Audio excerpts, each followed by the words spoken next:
rather cold morning in Toronto. Beautiful day. But I'm so very happy that you all found the time to be here with us. Today we continue the theme of this month, March, which are the Jesus parables. We have a very interesting lecture by Magalhaes talking about two of those parables. Today is also our lunch and learn, so I'll talk a little bit about this at the end when I make some final announcements. But to get us started, I'm going to invite Tiago, our colleague, to come and have a reading and our initial prayer. And then Marco comes next with his lecture. Thank you again, and I hope you enjoyed the lecture.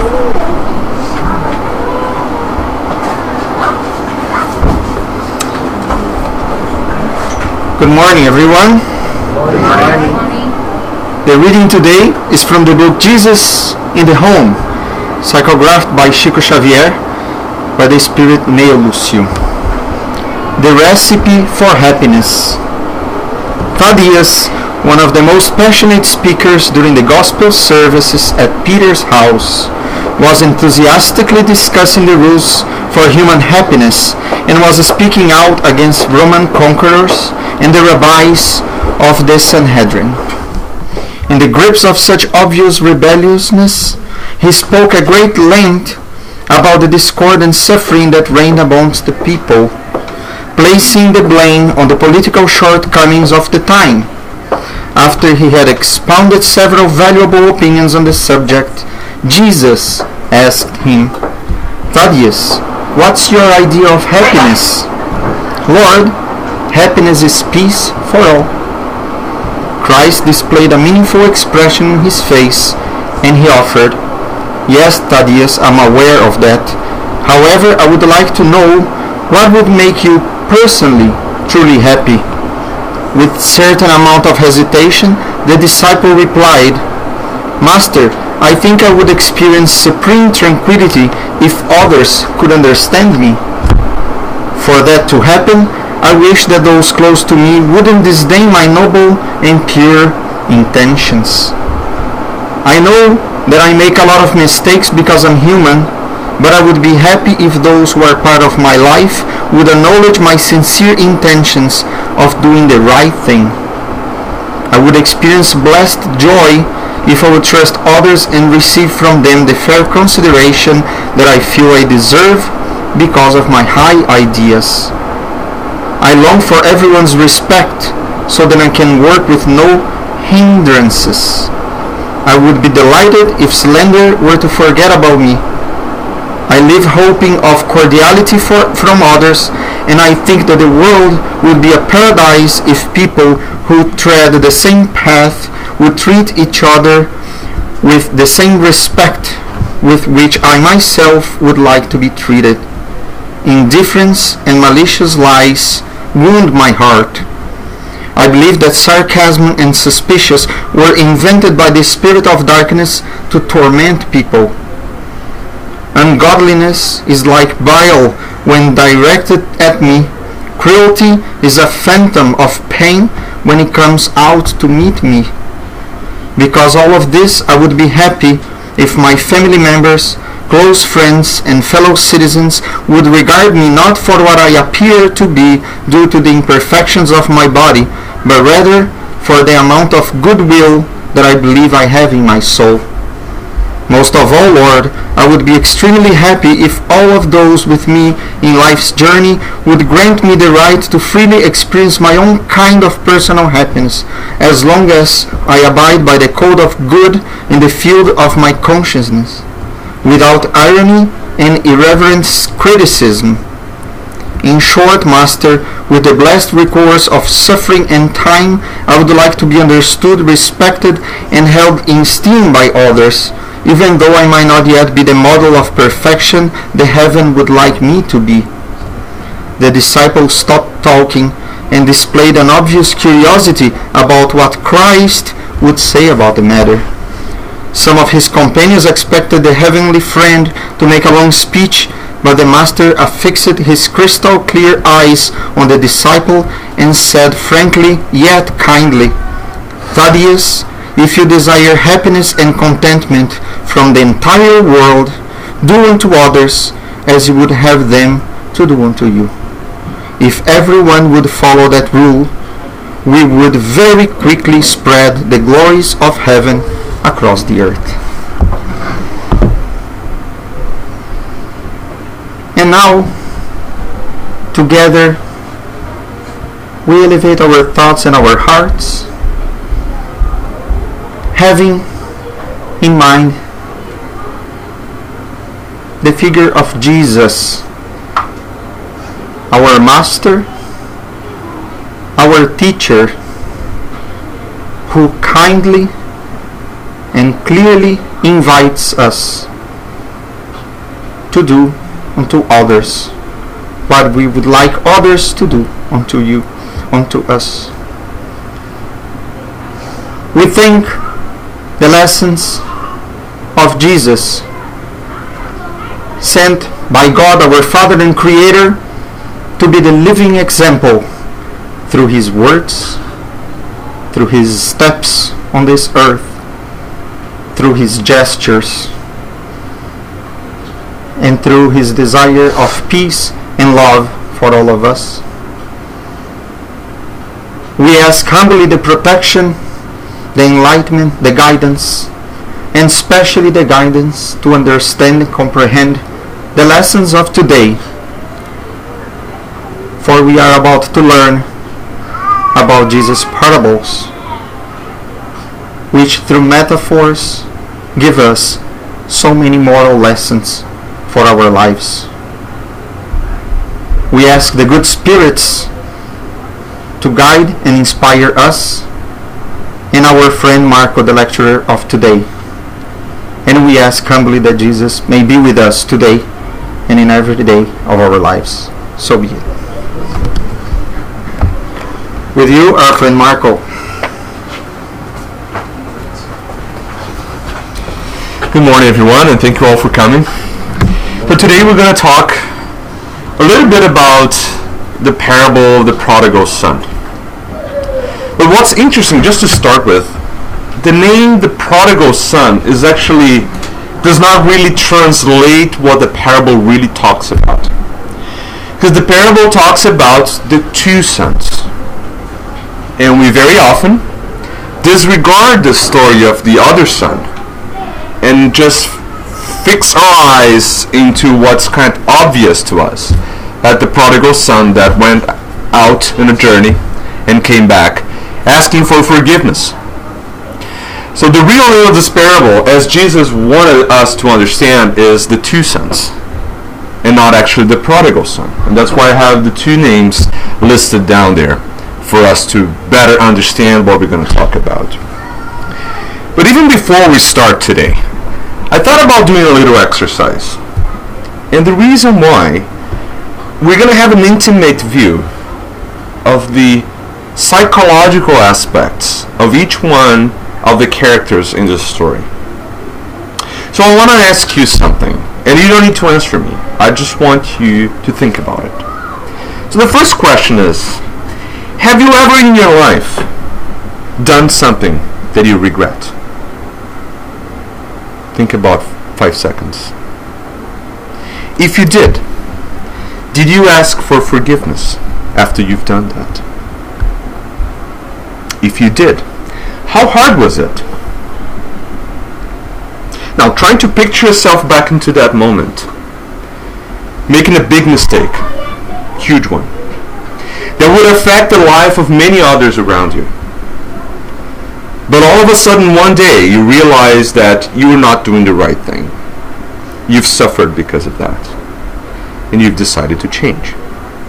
And the first thing you did was to go back and ask for forgiveness of those who probably hurt the most. That's one aspect of what we're going to talk about today.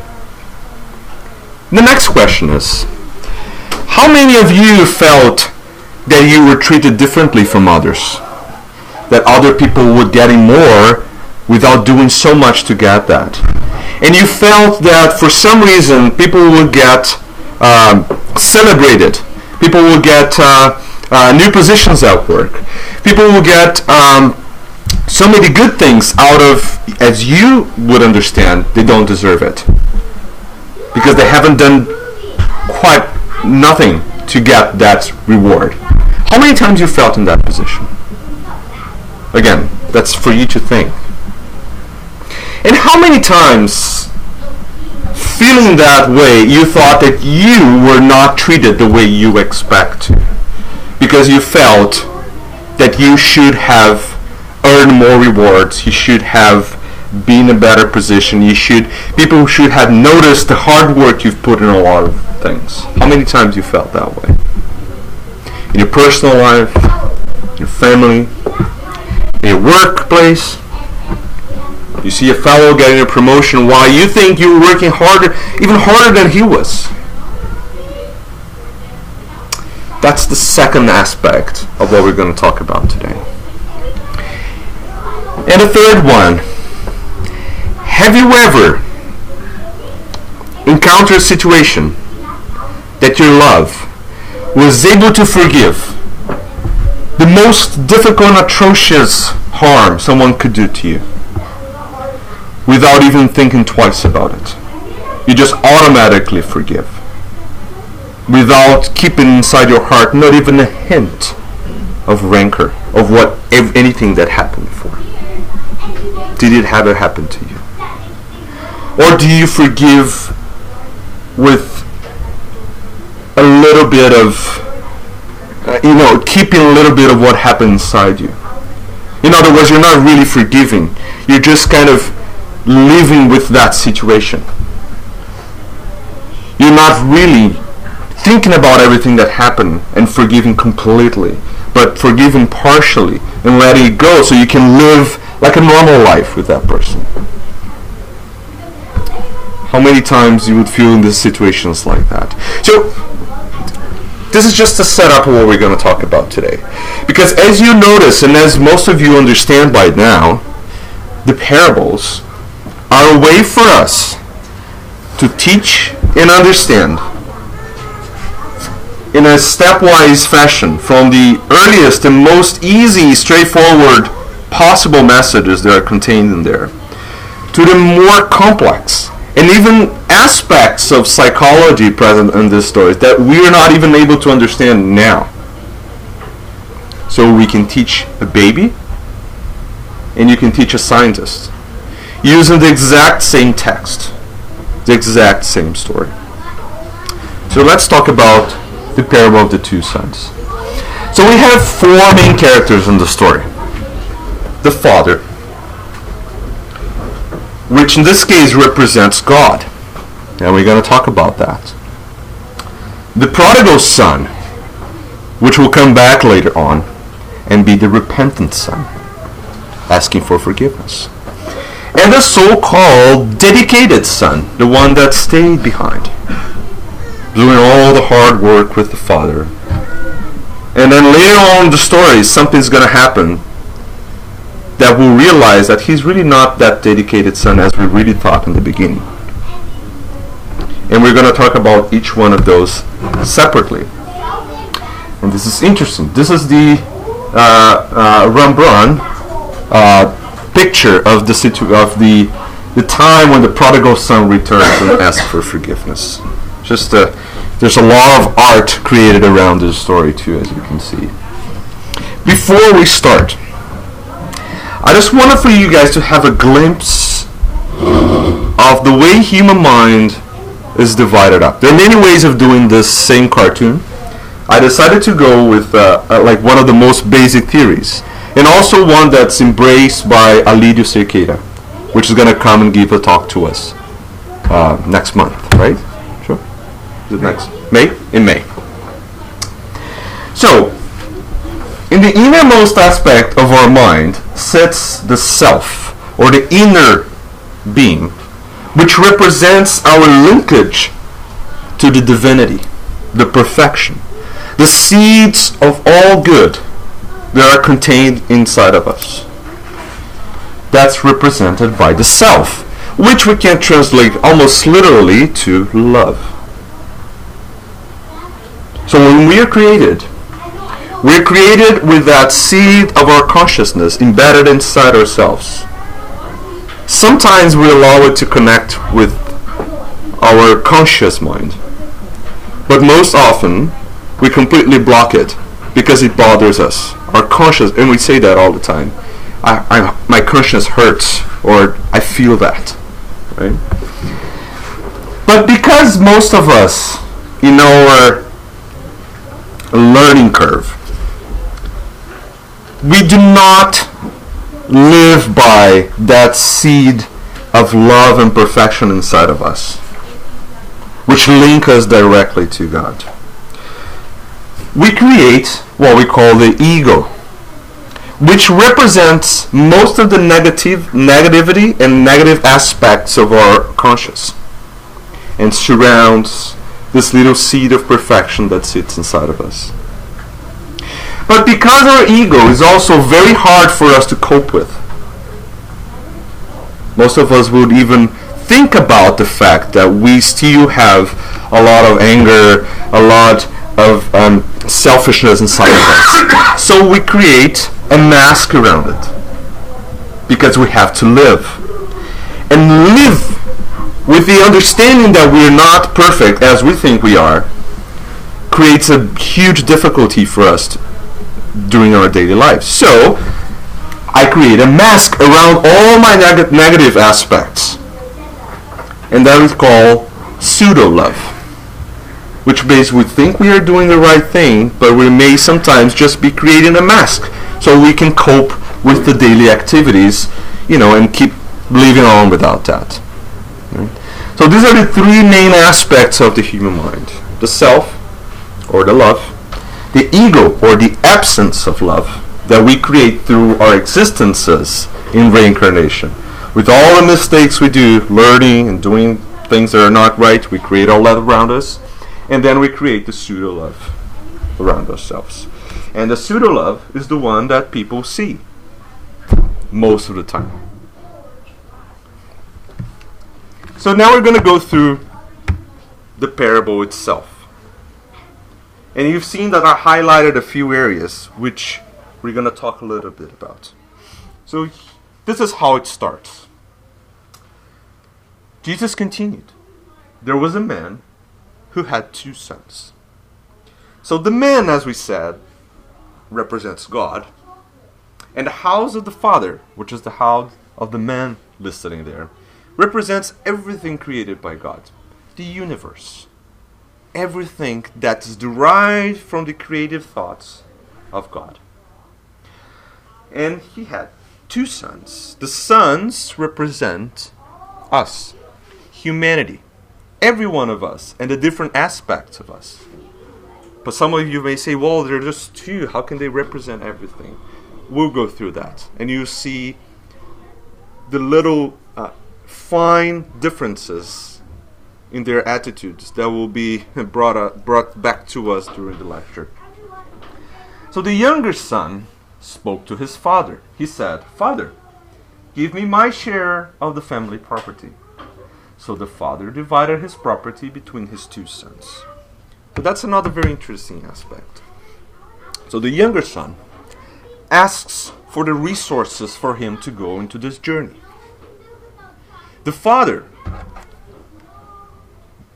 instead of just giving some money for the kid to go, he decides to divide it equally. So we're talking about the equality of the Creator that does everything just and right.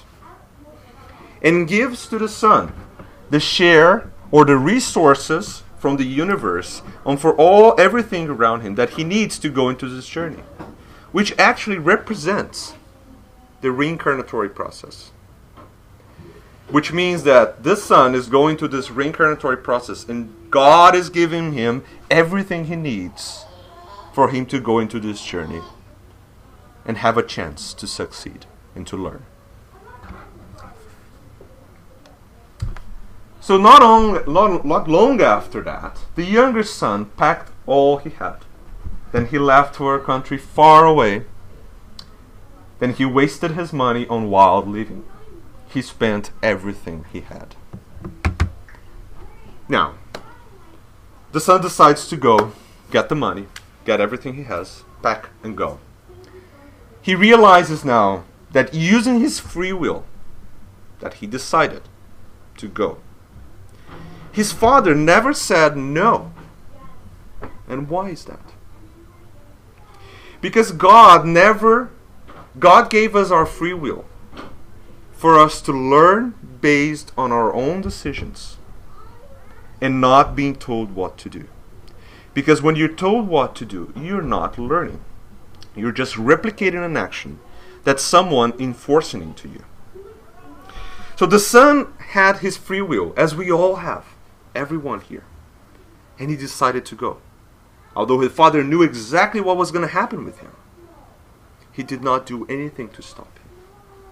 And that's exactly what happened. He goes, and he uses his resources that the father had divided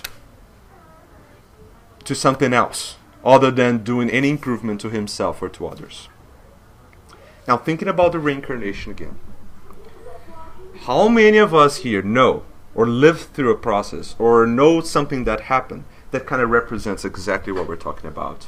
Someone who had a chance through the incarnation, had all the resources to learn and to be a better person.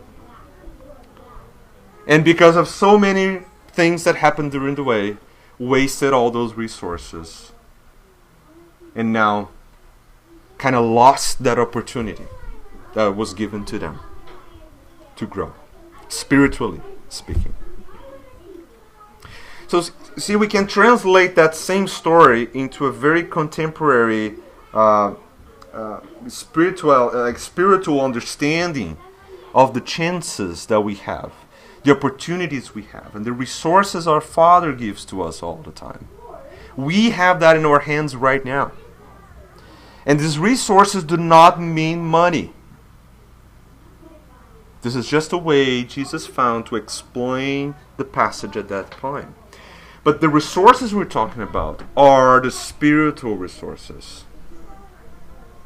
The learning that we receive when we are up in the spiritual world, we're taught. This is what we have to do. You go there again, reincarnate. You need to know how to share, how to love, do unto others what you expect others to do unto you. That's exactly what we read here in the beginning.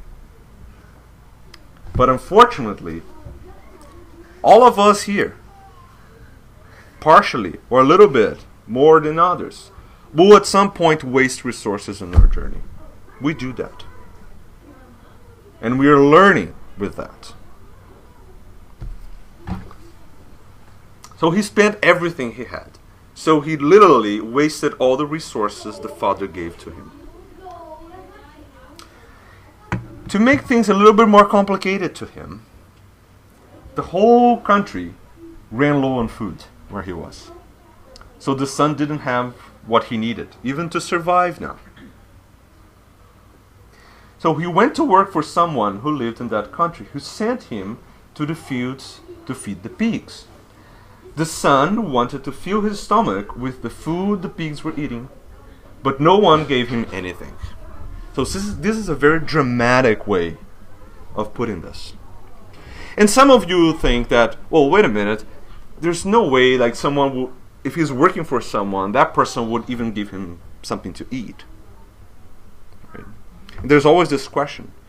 But the problem is that here, again, we're not talking about the type of food that we're thinking. It's not really the food that we eat. We're talking about, again, the spiritual resources. You know, a hand that someone gives to us. So we're talking about a very complex scenario that the food is representing. So at this point, he wanted to fill his whole physical body and spiritual body with the energies that he depleted himself throughout a series of mistakes. And using his free will, he did all those mistakes in a sequence to get to this point where he is right now. So what happens? Then he began to think clearly again. listen, he began to think clearly again. How many of us are thinking clearly right now? Around the world, not even here in this room. This is the wake up. This is what we call the awakening of the conscience. And this is the first step, and probably the most difficult ones for all of us, which is really understanding what we've been through, what happened to us, the decisions we've made, and thinking clearly, say, wait a minute, I do not have to live in this situation. I can do better. There's something I have to do, and I'll do it. He starts to think clearly again.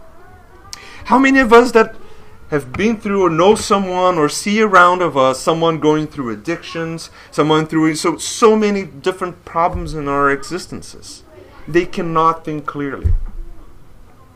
How many times we cannot think clearly? We can't. Because we're constrained by the emotions. We're constrained by all these vices that are still surviving inside ourselves. We can't think clearly. Very limited times in our existences we actually can think clearly. And he did. How many of my father's hired workers, so the workers of the Father, which are actually all of us. He's talking about us. He's talking about the workers of the Father, or the co-builders, the co-constructors of the universe, which represents all of us. We are co-creators.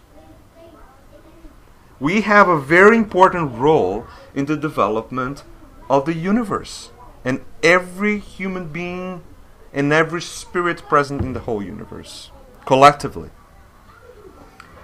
They have more than enough food. And again, remember what food is representing here.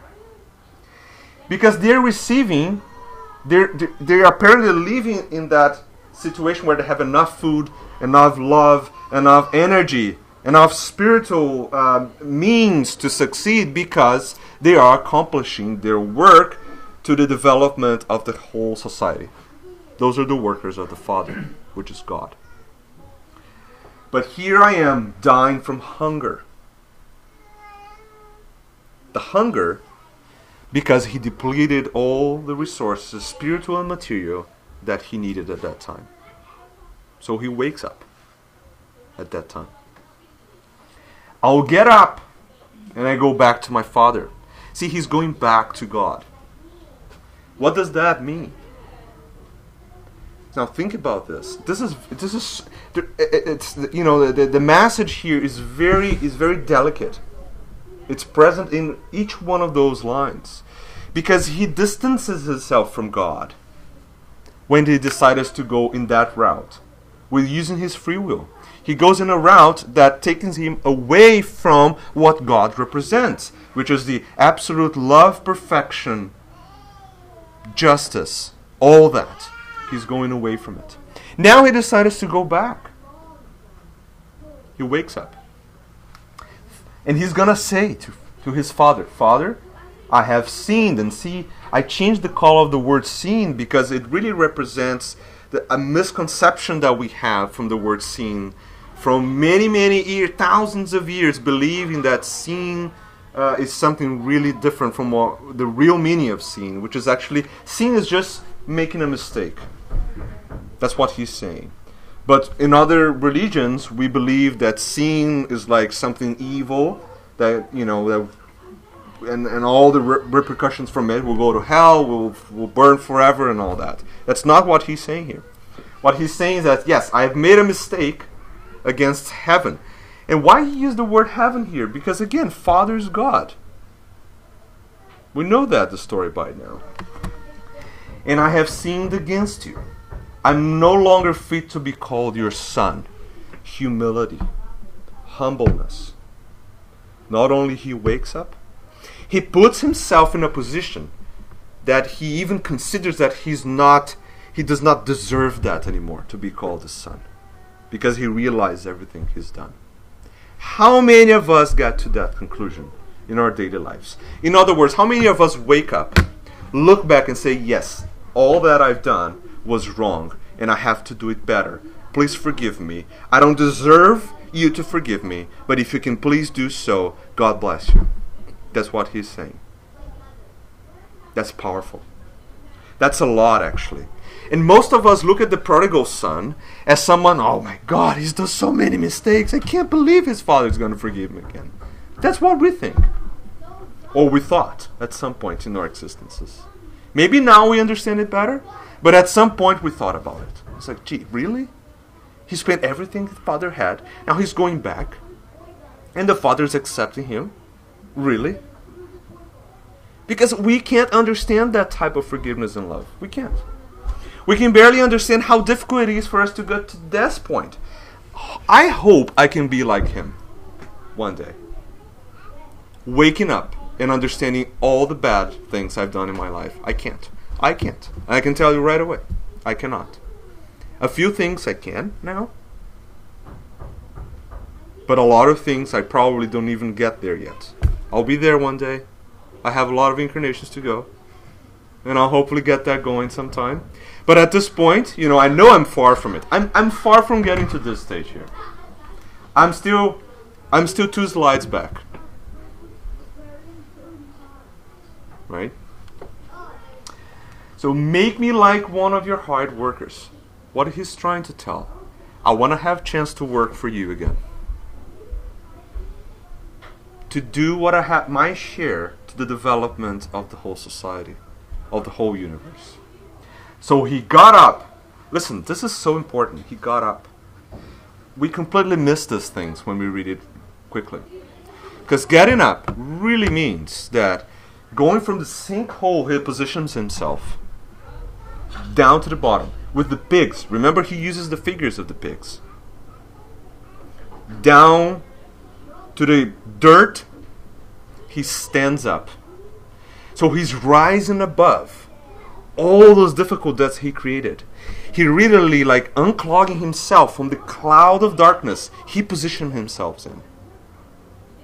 Now I want you to go back to the exercise we did in the beginning. How many of us were able to rise from the darkness that we create around us on a daily basis? How many of us still struggle with that same situation? See, this is very touching, because the story of the prodigal son probably can be replicated in our lives multiple times, even in one existence. And I'm not even thinking about going back to reincarnations. While the son was still a long way off, his father saw him. He was filled with tender love. It's a real love from God for his son. He ran to him. He threw his arms around him and he kissed him. The son said to him, "Father, I have sinned against heaven and against you. I am no longer fit to be called your son."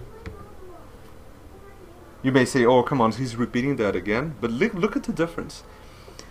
In the previous slide, he was creating this idealization of what he was about to do. He's creating that. Now he's really doing it. That's another step. What I'm trying to tell you, it's not enough for you to think, oh yeah, I gotta be good. I gotta do this right. We do that all the time. We do that every day. He went beyond that. He actually did it. And he did exactly, literally, word by word, what he said he would do. And he did it.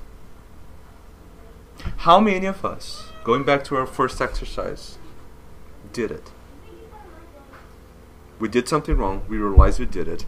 We thought we were going to seek forgiveness, and we went there and did everything we thought we were going to do. We got up. Listen, see? He got up. He walked back. He stared his father in the eyes and said, "Please forgive me for what I've done. And I'm not asking for you to do what we used to do to me before. All I want to do, I'm not even fit to be your son, and I understand that. All I want to do is come here and work for you." humble, humility, selflessness, everything that you can possibly imagine. He's doing it.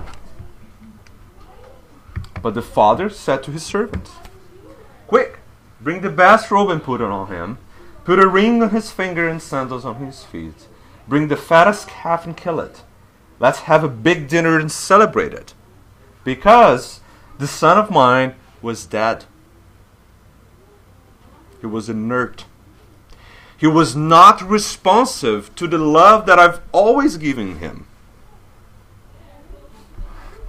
And now he's alive again." So the son was able to reconnect with God. It's a difficult exercise. Because God does not punish us. We block the connection with God ourselves.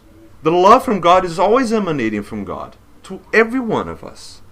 But we ourselves, through our free will, making the wrong use of it, creating this cloud of darkness around us, we separate ourselves from this infinite source of love that flows from God. He's alive again. So he opens up that communication again. He was lost. And he was.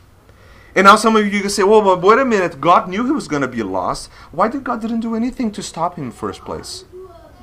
Why?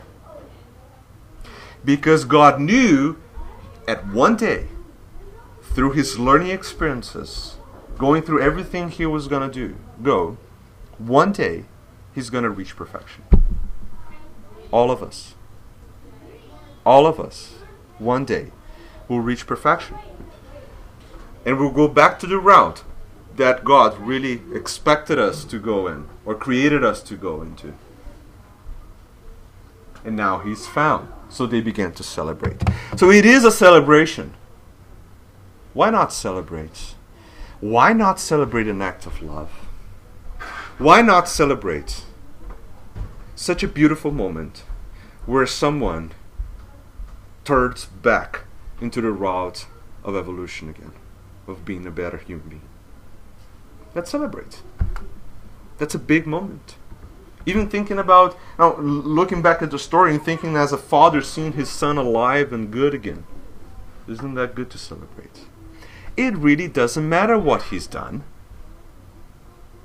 But we're stuck into that figure. It's like, wait a minute, like he spent everything he had. Like, why we're celebrating? He should be punished.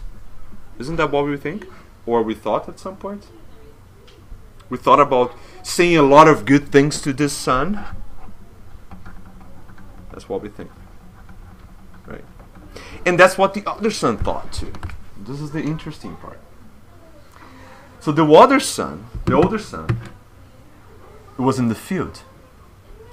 When he came near the house. So most of us will miss this. But listen, the older son is not in the house. So the older son is not in the house of the father. And not in the house of the God. So the other son is also not connected. This is a way that Jesus put in a very subtle way to show us that the older son was also in trouble. But we missed that point. He heard the music and dancing, so he called one of the servants. Listen, he does not talk to his father. Why he would call one of the servants if he could just walk in the house and talk to his father? So he does not go into the house.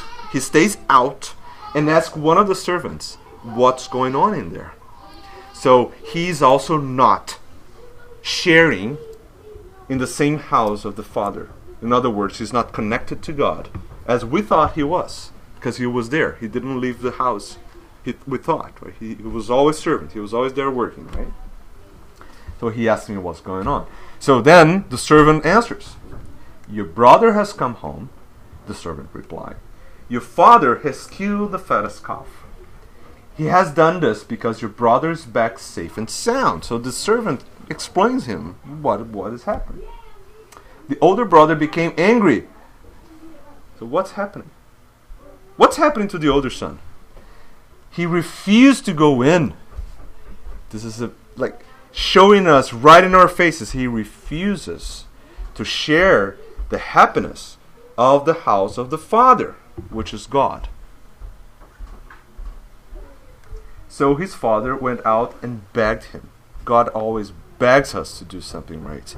And we always repeatedly say no. We don't go in. That's exactly what we do.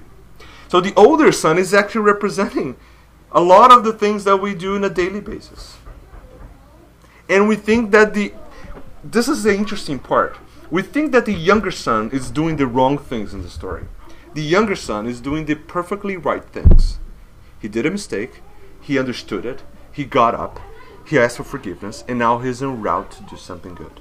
The older son doesn't even realize he's doing something wrong yet. He's way behind. He's selfish. He's angry. He doesn't go into the house of the Father. And he doesn't even realize it. And God is begging him to go to the right way. But he refuses it. Right? But he answered his father, "Look, all these years I've worked like a slave," or another translation, a servant, for you. What does that mean? He does not consider himself a son. It's a very subtle thing that is put in us for us to kind of bite on and understand. But he does not consider himself a son. A son is the one that never leaves the house, as is the definition. But indifferently here, as John is going to put later on in the gospel, that the servants at some point will leave the house or the Lord. The sons never leave the Lord. So he considers himself as a slave or a servant, not a son. I've always obeyed your orders. See, what kind of relationship is that? Obeying orders. That's like a work master-lord relationship. So he feels he has to be paid and recognized as that. It's not a father and son relationship. Although he was in that house, he was not there. He was not a son. He did not consider himself a son. And as we read in the first passage, he was actually outside of the house. So he was far away from God. Because that's what the house is representing to us. You never gave me even a young goat. Is that true? What do you guys think? So what happened in the beginning of the story? What is the first thing the father did in the beginning of the story? Equally. Now, how many times we feel ourselves in this position? Oh, you don't give me anything. You never gave me anything. Is that true? Most of the times, no. From God, God gives us everything we need to our existences. But we think we do not receive everything we need. That's what we think. We think God's punishing us. We call it sometimes bad luck. We find names for it, right? But we think that what we're going through in these existences are not fair. That's what we have in our conscience.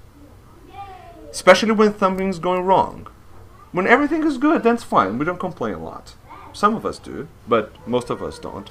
But when something takes turns, and all of a sudden I have to struggle with something, I have to learn with that, I have to get over a difficult situation, that's exactly what comes to our mind.